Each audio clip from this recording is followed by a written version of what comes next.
I have been tasked with the original subject of talking about money and meaning. Money, a medium of exchange, money, a unit of measurement, or money, the ability for us to transfer our values. Money is the intangible theory that we have manifested into the tangible notion of currency. Since 600 BC, we have used this for security, power, and legacy. But what is this? It is a piece of paper. A piece of paper that we as humans determine its value and how we use it in the world. Many Canadians equate money with wealth, but today I'm here to challenge you on that notion. We must look at more than our bank balance. We must look at more than our portfolio when we think about our wealth. Wealth is the opportunity when our privilege, purpose, and opportunity collide. And what could that possibly look like? I am a firm believer in something I like to call true wealth, or that sweet spot. Financial wealth is necessary. It's a vital component for us to be able to achieve the things that we want to achieve. A team of professionals that helps you create a calmness, a silent confidence, and will allow you to make decisions free from fear. That is our financial wealth. But what about our personal wealth? Who do we love? Who are our friends? Who are our family? And how do we want to show up for them? And what about our social wealth? We all contribute to the welfare of this country, whether we know it or not. Whether we consciously show up, we pay our taxes, at least I hope all of us do. We have the opportunity to contribute and leave a lasting legacy, but are we doing it to the full extent?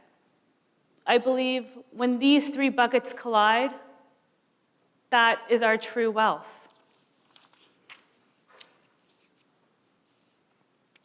One of my greatest fears in life is waking up one day and not knowing how I got here, how I did not participate in the design of my own life.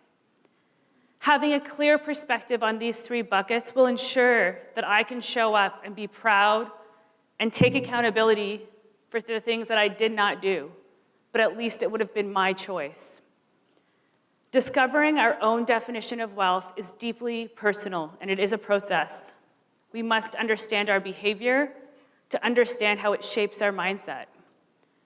I know that many of you are familiar with the 8 money archetypes. These mindsets will dictate our person's interaction with wealth and how they walk through life. We have the maverick. The maverick loves entrepreneurial spirit, but they also love risk. We have the connector who believes in the interpersonal relationship. We have the romantic who believes in spending money on themselves and others. We have the alchemist, the eternal idealist. We have the nurturer who believes in the community-minded approach. We have the accumulator. That person loves to save a dollar. We have the ruler who wants to build their empire through their business and through their career.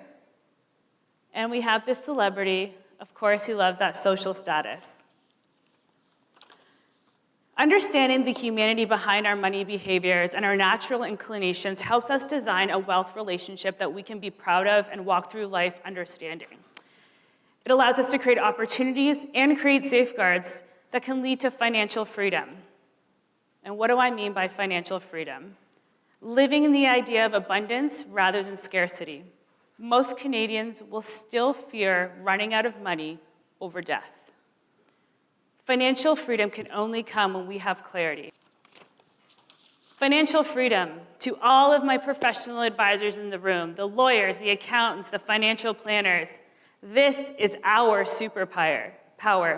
Helping clients understand their needs, making sure that they know that they have enough, allows them to access their excess capital. This is where they can live, breathe, and understand what their wants will be and what their legacy could look like.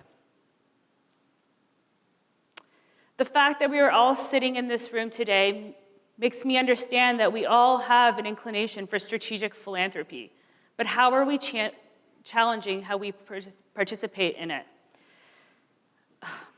I'm going to share a little bit of a personal story here. I was working with my business coach last week, and I was having a moment where I was questioning, am I doing enough?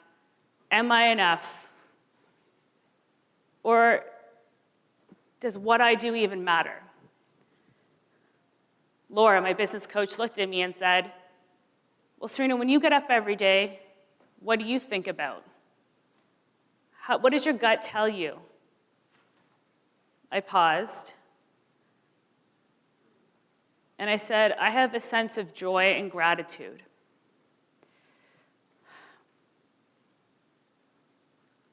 I believe that I have one of the best jobs in the world. It is a privilege to wake up every day knowing that I may help a Canadian realize how they can contribute to their community. I am deeply humbled, and I value it. She then turned to me and said, it is rare, and it is unique that you are faced with an industry and ingrained in an industry that wakes up trying to make the world a little bit better each day. They may not always get it right, but they're leading with the right mindset.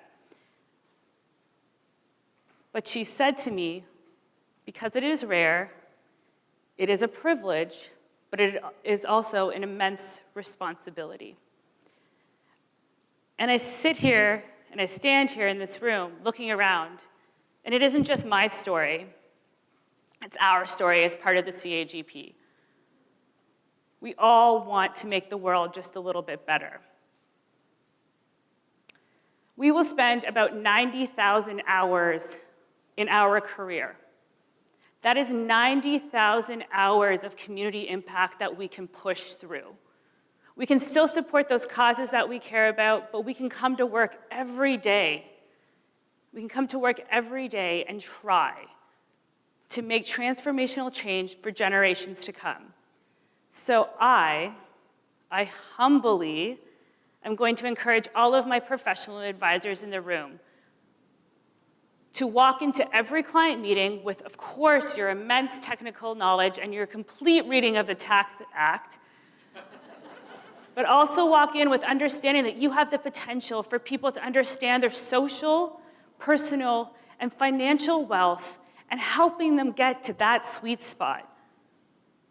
Let's use our 90,000 hours that we all have access to help us understand and help Canadians understand their true wealth. Thank you.